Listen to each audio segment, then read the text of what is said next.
Y ahora tenemos un tremendo invitado, Alexis. Así es. Sí, él es escritor, poeta, periodista. Yo no sé si el orden estará bien. Bueno, él nos va a decir, digamos, cuáles son sus prioridades primero, poeta, escritor o periodista, o al revés. Tenemos a Julio Fernando San Martín. Julio, ¿cómo estás? Gusto saludarte. Igualmente un agrado saludarte a ti, por supuesto, a todos los de Coelemu y alrededores, a Rolando, al especialista máximo del Zoom que está detrás de cámara. Y el orden no altera el producto porque todas van de la mano con la escritura, que es lo mío desde muy pequeño. Entonces, poeta, escritor, narrativa, cronista, periodista Biógrafo y a también. eso me he dedicado. Ya eso me he dedicado a hacer periodismo cultural y escribir libros también. Soy miembro de la Sociedad de Escritores de Chile, miembro de la Academia Nacional de Cultura Tradicional Margot Loyola. He sido director de prensa de la Fox Music USA y también de la Asociación de Comunicadores Hispanoamericanos, por ejemplo. Mira, tremendo Y me invitado, encanta el Alexis. mate. También. También. Bueno, mira, la verdad es para nosotros es un gusto tenerte acá con nosotros a través del Zoom, ¿cierto? Lo ideal hubiera sido, como siempre, ¿cierto? Haberte tenido acá presente junto a nosotros, una charla más cercana, más directa, pero la tecnología hace posible, Compartiendo ese ¿cierto? vinito. Con su vinito en la mesa, por supuesto. ¿Ah? Pero bueno, pero ya llegará ese momento. Ahora la tecnología hace posible que podamos conversar contigo. Alexis. Bueno, Exacto. primero que todo agradecerte, obviamente, la disposición que tienes tú para poder estar en este espacio y sobre todo de esta forma que efectivamente habríamos querido que fuera presencial. Pero bueno, tenemos excelente soporte técnico, como tú bien dijiste, detrás de las cámaras, y esperemos que este sea un espacio donde podamos dilucidar, discutir y llegar a algunos productos finales que los queden como resultado de este espacio, de este pequeño gran espacio que hemos estado logrando. Correcto. Así que empecemos. Sí, mira, nos gustaría, en primer lugar, como para entrar en terreno, conversar con el hombre, con el literario, con su trabajo. Yo sé que tú tienes un trabajo de poesía. Antes que lleguemos a la obra que nos interesa un poco conversar más largamente, que son Las Comadres, nos gustaría que nos contaras cuáles son los libros que tú en este momento tienes, digamos, a disposición para que la gente en alguna oportunidad, ¿cierto?, se pueda encontrar con ellos y los obtenga. Bueno, tengo mi alter ego que es Fernando de la Costa, seudónimo con propiedad intelectual, Fernando porque es mi segundo nombre, y de la Costa porque nací en Valparaíso, Perfecto. el seudónimo, Fernando de la Costa, y con eso he escrito Viaje al interior de Afrodita, un poemario, he escrito Pachón, otro poemario, Lo haré público, un tercero, y ya he terminado un libro de haiku japonés y uno de décimas relacionado con el estallido social, pero no lo quería cerrar por todo lo que ha estado pasando, que tú algo has visto también, algunas décimas Sí, por ahí. Y en eso estamos, escribiendo y escribiendo y escribiendo en cuanto a poesía, diferentes ramitas del árbol de la poesía también. perfecto. No solamente netamente métrica o metafórica, perdón, con metáfora. Perfecto. Oye, pero además, por lo que sé, estás trabajando también en proyectos. Bueno, como periodista tú has tenido, tienes llegado a lo que ha sido el Festival de Viña del Mar, ¿cierto? Hay un libro por ahí también del Festival de Viña, que me parece que tú cuentas la historia de lo que ha sido el Festival de Viña. Sí, fíjate que un libro que me ha traído bastante alegría y ha sido un libro muy consciente, muy trabajado, porque además fue para la celebración de los 60 años. Entonces, un libro que, obviamente por mi camino, que es netamente cultural, ha sido un libro que no es nada de farándula, sino que es un libro de historia, Perfecto. de consulta para los periodistas, para los fans, la gente que quiere saber del festival que pasó en tal año, etcétera. Entonces, son 60 años en ese libro, y donde entrevisto a muchos personajes, a directores de televisión, a periodistas, reporteros, a coreógrafos, a cantantes nacionales, cantantes internacionales, etcétera, etcétera. Así que está bien lindo ese libro. ¿Sabes que sobre lo mismo, Julio? Se llama Festival de Viña, perdón, se llama Festival de Viña 60 años de historias, que es este que está acá, mira. Lo vamos a mostrar nosotros acá también. Festival de Viña 60 Perfecto. años de historia. Y ya que estoy acá, dice, por ejemplo, en tono mexicano, este libro es padrísimo. Al escudriñarlo, van a saber quiénes nos hemos llevado el corazón de Viña. Al pasar el tiempo, las cosas se olvidan, pero al existir algo tan tangible, las nuevas generaciones podrán saber quién fue Yuri o Julio Iglesias. A todos los que ya somos parte de esta historia. Yuri, cantante y actriz mexicana, por ejemplo. Perfecto. Julio, a propósito de eso, de tu estilo y tu forma de ir escribiendo y sobre todo narrando lo que ha sucedido en un ambiente que es bastante, a nuestro entender, a ratos algo sórdido y algo distante con lo que efectivamente uno puede entender como cultura. Me refiero a tu libro que aborda algo que es quizás artístico, mediático y que se ha perdido y que tú, a eso quiero consultarte, tienes la respuesta a cómo se ha perdido el sentido original del Festival de Viña, que era precisamente un acto cultural, artístico, casi familiar, que empezó con unas bancas. Nos encantaría que tú lo pudieras describir desde sus comienzos, y cómo ha llegado a convertirse en una empresa televisiva que, sin ánimo de juzgar, va perdiendo un poco el contenido de origen. Me gustaría que reflexionaras un poco sobre eso, precisamente para las generaciones que son mucho más jóvenes que nosotros y que, como tú muy bien lo dijiste, no vieron lo que tú has visto y lo que tú has escrito. Claro, este festival nace el año 60 como para incentivar el turismo en Viña. Entonces crean esto junto a una escuela, a una feria de artesanía, y se hacía en la Quinta Vergara, pero en algo muy pequeño, con piso de cholguán, la gente llevaba sus sillas, sus propias bancas, etcétera, etcétera. No existía la concha acústica, que ahora tampoco existe, pero por muchos años sí estuvo, y se fue mejorando de acuerdo a los artistas, ¿ya? Pero con respecto a tu pregunta específica, y eso no lo puede desmentir nadie. Aquí, siendo un libro del festival, aquí también hay política dentro de este libro. Porque aquí Sergio Risenberg, por ejemplo, director que muchos años en el Festival de TVN, me dice que Álvaro Corbalán lo amenazó para que subiera algún tipo de artista al festival, quien era además el que tenía a cargo de toda la seguridad del festival, los que cuidan a los artistas, los guardaespaldas, Julio, eran los de la CNI. Julio, Entonces, espérate, lo último. Entonces, el apogeo del Festival de Viña nace para desviar la atención en los problemas que tenían que ver con los derechos humanos, la violación de los derechos humanos que están ocurriendo en nuestro país. Entonces, de esa manera, tratan de traer a los más grandes artistas del momento para que se borrara eso y la tribuna internacional dijera otras cosas, que es lo que me dice Sergio Risenberg en el libro, que en algún momento le dijo, un día antes de que empiece el festival, le hablamos de la presidencia, necesitamos que traiga mañana el más grande artista del mundo. Pero no podemos, dijo Sergio, lo amenazaron, y trae a John Denver, que en ese tiempo era el máximo. Y cuando se da cuenta él recién por qué lo obligaron a eso, porque cuando aparece esa noticia ya confirmada, dice, rápidamente llamé a Hollywood, a las empresas de producción, y me consigue a John Denver, rápidamente. Ellos ponían el dinero, los millones, además, la moneda. ¿Y qué pasó?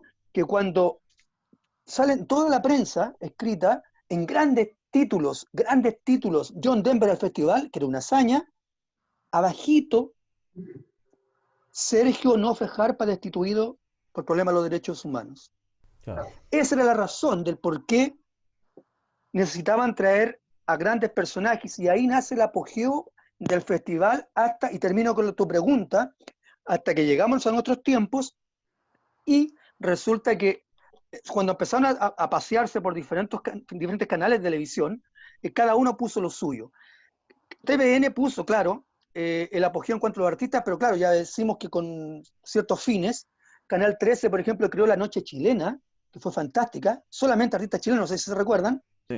Luego Chilevisión le puso la farándula, las alfombras rojas, etcétera, ¿cierto? Mega fue el único que lo sacó por fin al mundo a través de Televisa. Televisa, claro. Entonces cada uno le puso lo suyo, llegando a lo que es hoy día un producto, claro, televisivo, y que se ha acortado, claro, con respecto al rating que existe también en estos tiempos y antes no existía. Oye, Julio, la seguridad era del terror, ¿ah? Sí, eso me lo acaba, o sea, no me lo acaba, me lo dijo Sergio Risenberg y me dijo, sí, autorizado, ponlo en el libro. Perfecto. Y está. Como te digo, este es un libro de historia, no de farándula. Están así Sí. que buscando la politización, aquí y entrevisto al querido Patricio Mans, donde me cuenta que lo vetaron de Pascua Lama, no lo querían no hicieron subir, etcétera. Pero también entrevisto, también me cuenta Alberto Plaza, porque también fue una pieza importante cuando apareció con sus grandes temas en el festival. Entonces es un libro objetivo, histórico.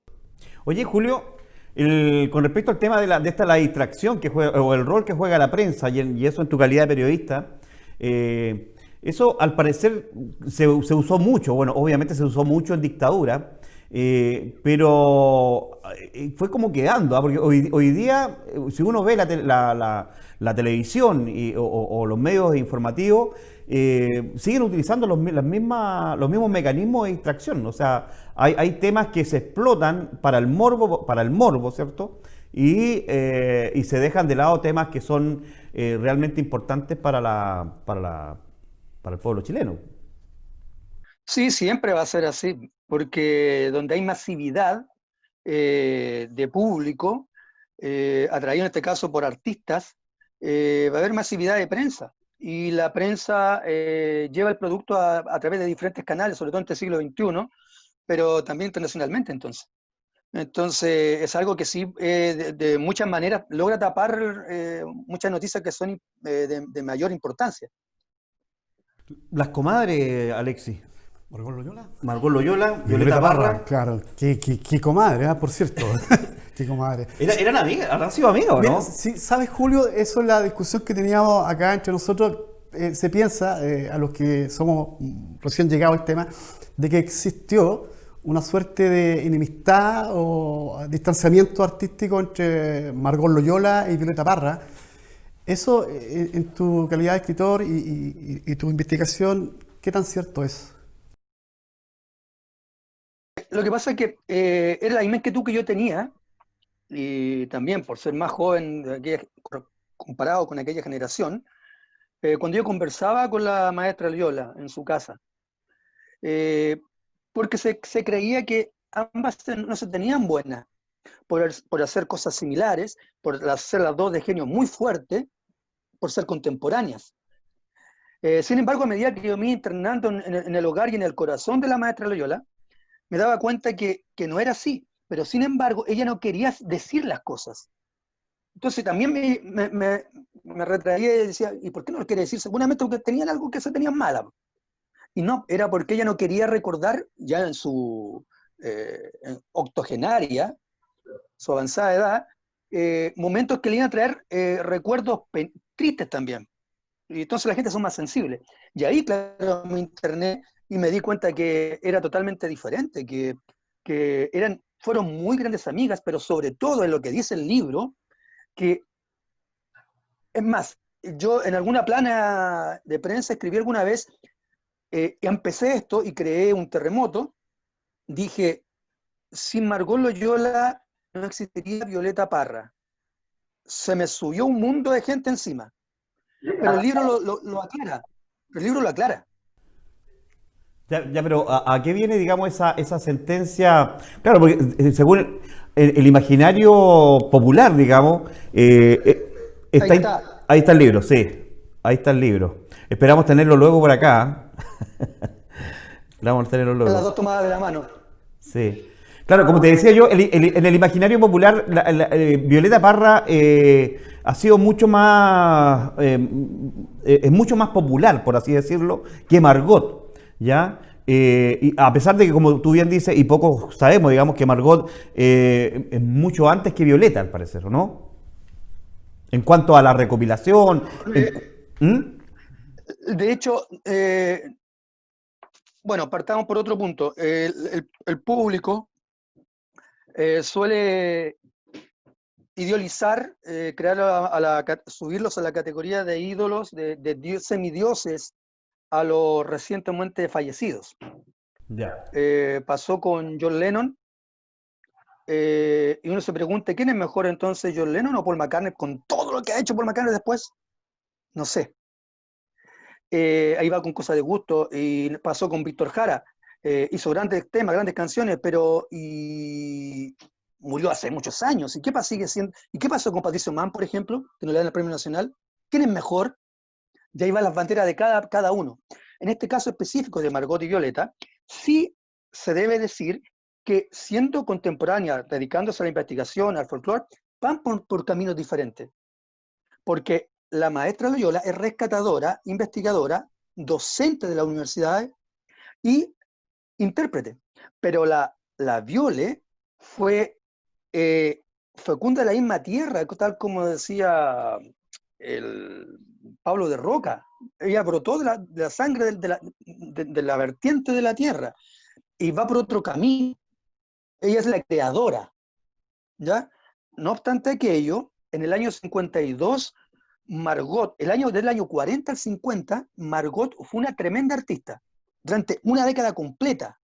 Margot, del 50 hasta el 52, cuando la descubre, ya Margot había recibido el premio Caupolicán, que era como el APES ahora, había filmado una película La hechizada de Santibán en Olmué, si venía el rey de Suecia, si que estaban con el Ya tenía presidente, trayectoria ya. ella era la que iba a esas partes. Entonces, cuando el 52 se presenta una cantora en una fonda de Quinta Normal, con el respeto que se merece, pero me estoy refiriendo específicamente Violeta, que era una cantora, claro, pero hasta ese momento cantaba en bares, cantaba además música ranchera, pero ranchera mexicana, no del otro tipo de ranchera como chamamé, no sé, y cantaba sobre todo música española, ganó un concurso de música española. Y cuando abajo, en primera línea, en el palco, por decirlo, pero son fondas, estaba sentada la dama del folclore de toda una década, Margot Loyola, a ella le interesó bastante. Y a Margot le interesó más todavía la señora que estaba arriba. Termina de cantar una canción y se le acerca y dice, oye, qué linda esa tonada, es suya. Y dice la Margot, enseguida empezamos peleando. ¿Cómo que, no, cómo que es mía? Claro que es mía, ¿acaso no sabe? Sí, es muy similar a lo que yo he encontrado en los campos. Esa canción se llama Qué pena siente el alma.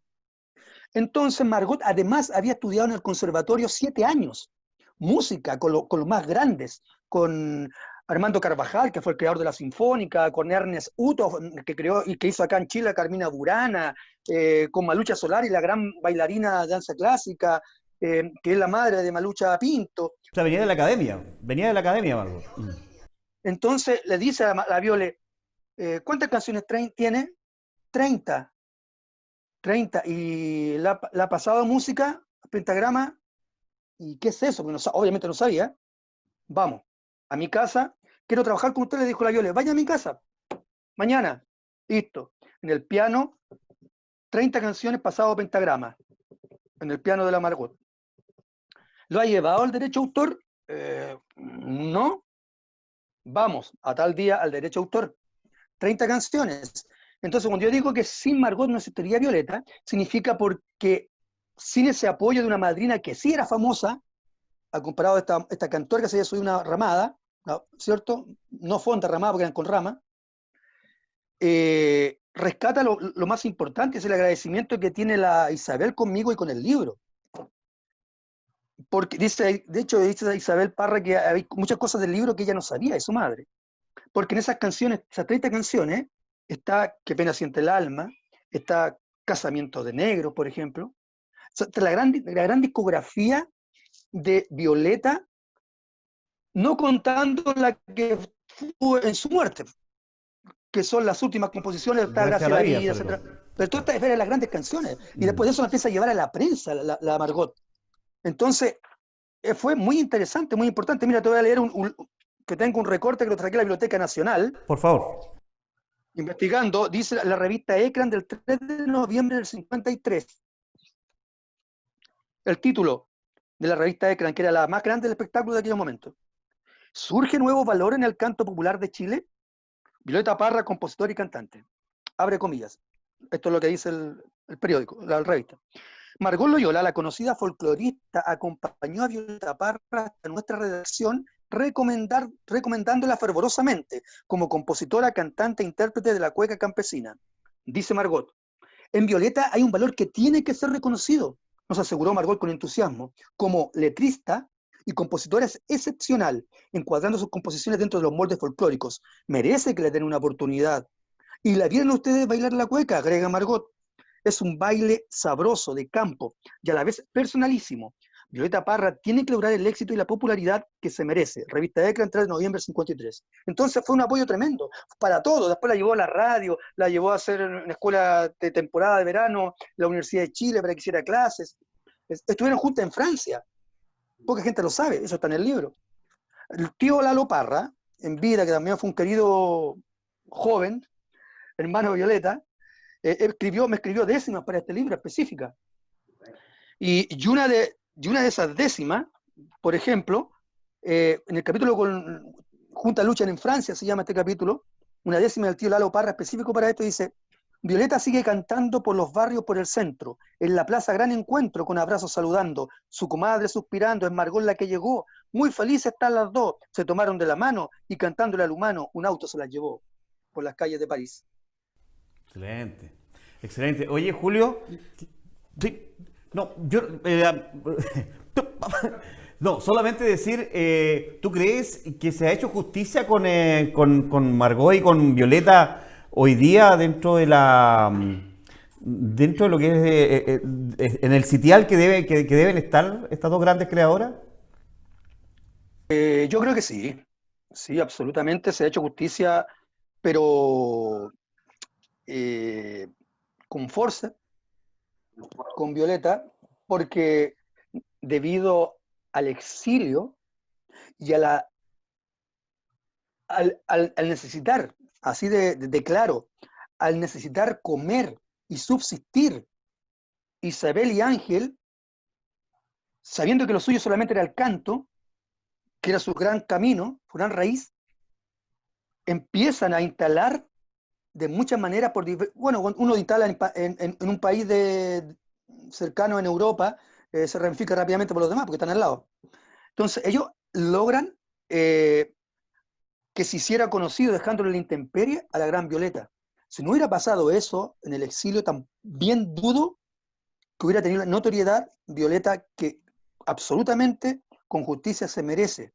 Pero obviamente eso tiene relación con el empuje y las ganas también de subsistir, como decía, de sus hijos en Europa.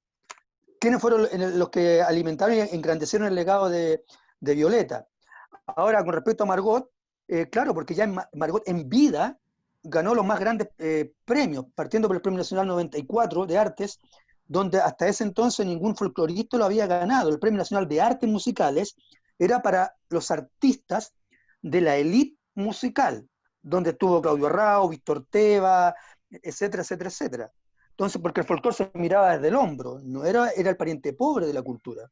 Entonces, ganó la Cruz de Boyacá en Colombia por rescate al folclore latinoamericano, el premio Alicia Moró de Justo, como lo hacían grandes personajes en Argentina, etcétera. Entonces, yo siento que tanto Margot como Violeta sí han sido reconocidas, afortunadamente, con estos dos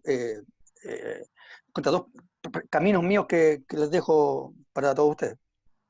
Julio, es sorprendente lo que lo acabas de contar, y está armando un poco el puzzle y el rompecabezas a lo que nosotros entendemos desde fuera, porque es casi lo que estás planteando, y yo lo entiendo así, lo siento muy grande, es casi una tesis, porque efectivamente pareciera que nosotros como cultura, como sociedad, necesitamos tener ciertos imagos, ciertos estereotipos digo, los cuales deben estar en contradicción y en los cuales nosotros tenemos que adherir dependiendo de nuestras escuelas. Un ejemplo, Neruda y Huidobro, siempre ha habido una discusión quién es más poeta, quién es más representativo, pero si uno lee los escritos pequeños, desde Ecuatorial hasta más adelante de Huidobro, se da cuenta que estamos ante también un poeta que es absolutamente potente.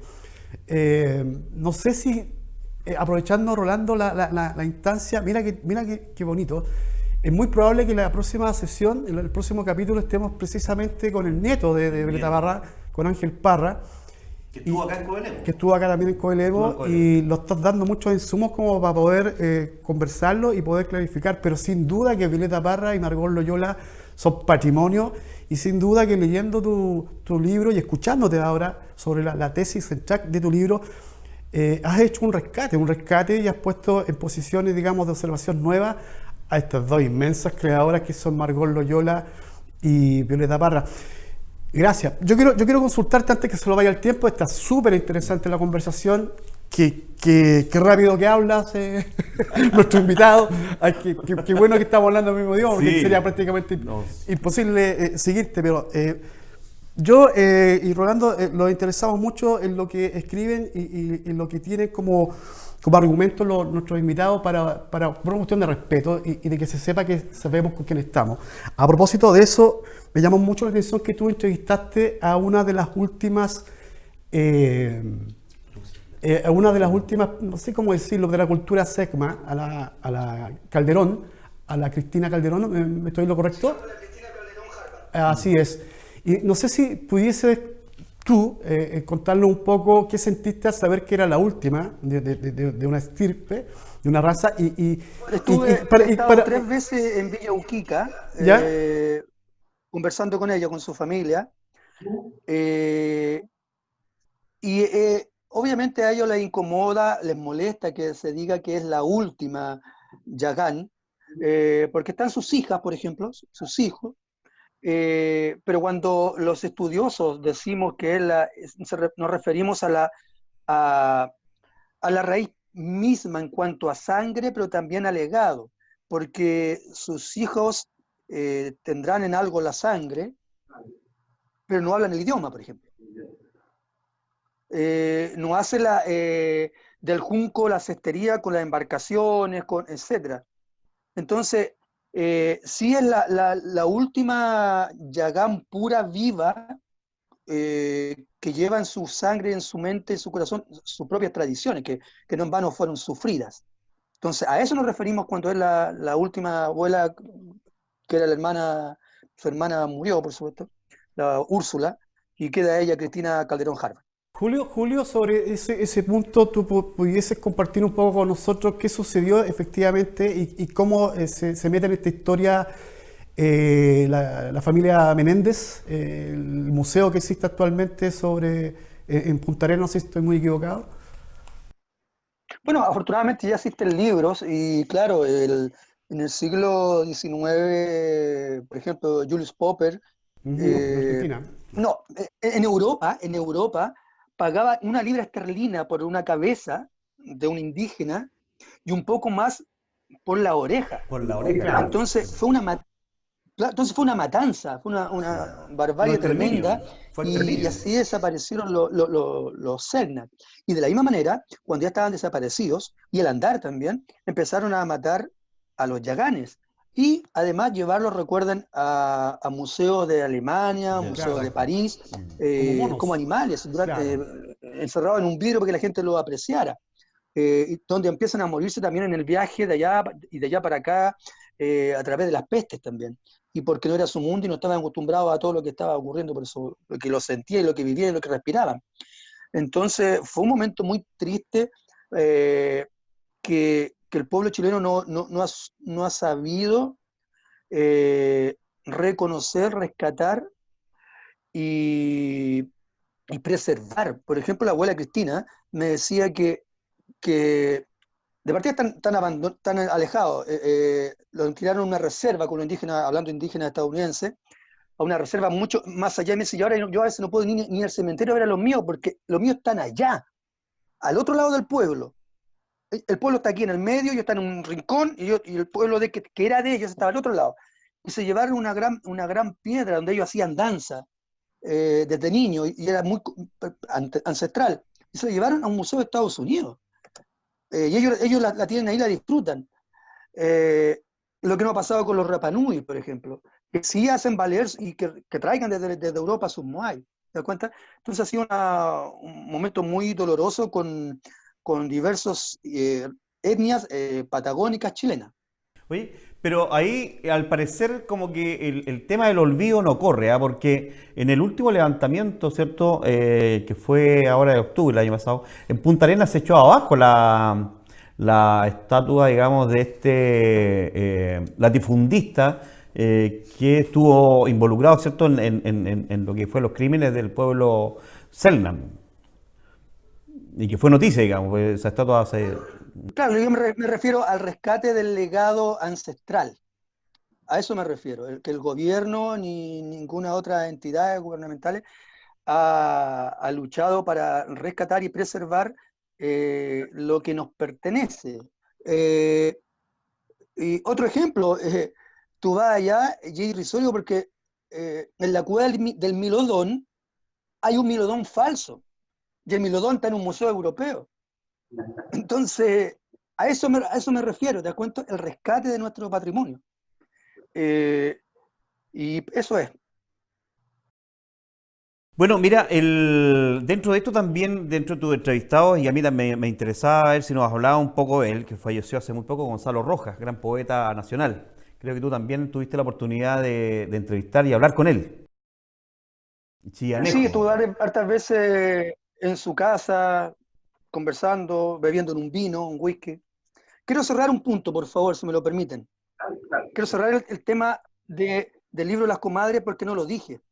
El libro se llama Las Comadres porque sí fueron comadres, comadres el pensamiento cristiano católico de ser madrina de la hija de la otra persona, ¿cierto?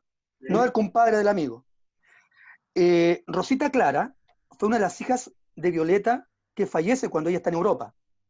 Esa Rosita Clara, la madrina fue Margot Loyola y el padrino fue Nicanor Parra y se celebró el bautizo en la reina. Wow, Mira, wow. ¿Ya? tremendo Es dato. más, digo, vuelvo con Gonzalo Rojas. Digo, nota del autor.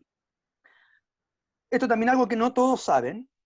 La comadre, me refiero a Violeta, durante su permanencia en el extranjero, escribiría y grabaría una de las más hermosas y reconocidas tonadas relacionadas con la nostalgia, Violeta ausente, describiendo con excelencia sus deseos más íntimos, ya sea en gustos o familia. Precisamente sus párrafos finales, Violeta canta: qué lejos está mi Chile, lejos mi media mitad, qué lejos mis 8 hermanos, ay, mi comadre y Madre mi y mi mamá. mamá, Ah, por su perfecto. comadre Margot Loyola. Mira, mira, qué buena. Qué buen dato, oye, Vuelvo Julio. con, Gonzalo Rojas. vuelvo con Con Gonzalo Gonzalito, Rojas. el gran Gonzalo Rojas, amante de las mariposas. ¿Perdón? Amante de las mariposas. ¿Mm? Eh, Vuelvo a Gonzalo porque precisamente ahora que se cierra ahora a fin de mes el concurso del fondo literario, uno de mis libros que subí ahora, que estoy participando con una editorial concursando, son Conversaciones con Gonzalo Rojas. Así que espero que salga y tener ahí dejar un nuevo libro a la historia sobre Gonzalo Rojas, un hombre muy importante, ya cumbre entre de la historia literaria chilena, no solamente poética, por algo premio Cervantes, que se le dice que es el premio Nobel de la literatura hispana, el Cervantes. Fue nominado 2 veces al premio Nobel, igual que Nicanor. Entonces fue un hombre muy, muy importante políticamente también. Fue un señor que no lo decía él, después lo corroboraba, pero lo dijeron en su momento los grandes, porque él fue el creador en la Universidad de Concepción desde el año 55, las escuelas de verano, pero del 58 al 62 de los congresos literarios y de intelectuales donde en ese tipo de actividades vinieron las personas más importantes a nivel mundial. La generación Y Beck. de ahí vienen, por ejemplo, viene Cortázar, viene García Márquez, Carlos Fuentes. Entonces, aquí en Chile, y aquí cerquita de Coelemu, en Concepción, nace lo que se reconoce después, por marketing comercialmente, como el boom literario latinoamericano. Entonces, Gonzalo Rojas es un señor muy importante en la literatura y en la historia cultural chilena y latinoamericana. Correcto, bueno, vaya también nuestro homenaje y nuestro recuerdo al gran Gonzalo Rojas. Mira, Julio, estamos por el tema de horario, obviamente se nos hace cortísimo de repente el programa, muy interesante el poder conversar y poder seguir dialogando contigo y conociendo muchos aspectos que no conocíamos, Alexis. Yo creo que Por cierto que sí. nos hemos quedado sorprendidos de repente con esa... Hemos aprendido bastante, Exactamente. yo creo, y de primera fuente. Y de primera fuente, correcto. Julio, mira, tú sabes que Coelemu es una zona de vinos. Exacto. Y tenemos acá, para dar la promoción a este vino que se llama Dos Lechuzas, es una reserva del año 2019, Alexis, ya que nos ha llegado por acá, que también, digamos, nos apoya acá en el programa. Así que cada vez que tengamos nosotros programa acá, vamos a presentar uno de los vinos de acá de Coelemu y que esperamos, Julio, pase luego esta pandemia, tenerte por acá por Coelemu nuevamente. La vez anterior estuvimos justamente para la visita de Patricio Mann. Tú estuviste acá con nosotros. Paña de pato. Exactamente. Exacto. Así que, bueno, si nos puedes ayudar tal vez en una de esas a conseguir a don Patricio Mann a una entrevista, sería espectacular. Ya, pues ahí dejamos por interno los contactos. Julio, pensando en quién lo está viendo, me gustaría que le dijeras quizás algunas palabras a estos muchachos, estas muchachas jóvenes que siempre son como mencionadas dentro de nuestro programa, que hacen cultura, quieren cultura, creen en la cultura, en el arte, y que al escucharte se da cuenta fácilmente uno de que es posible hacerlo, y es posible hacerlo de la forma que tú lo haces, con un tema que es tan, al parecer, frívolo como el Festival de Viña, con un tema que al parecer tan ya dicho y casi ya consolidado, que es el tema, la disputa que existía entre Rita Parra, Margot Loyola y muchas otras cosas más que los has dejado bastante en una condición de contemplación absolutamente distinta a lo que pensamos. Me gustaría que le pudieses dirigir algo a estos muchachos jóvenes que están en esto y que al verte a ti, yo creo que están entendiendo que sí es posible hacer casi lo imposible, arte y cultura de buena manera y de buena calidad. Mira, voy a jugar con algunos personajes que he conocido en mi vida, he tenido el honor.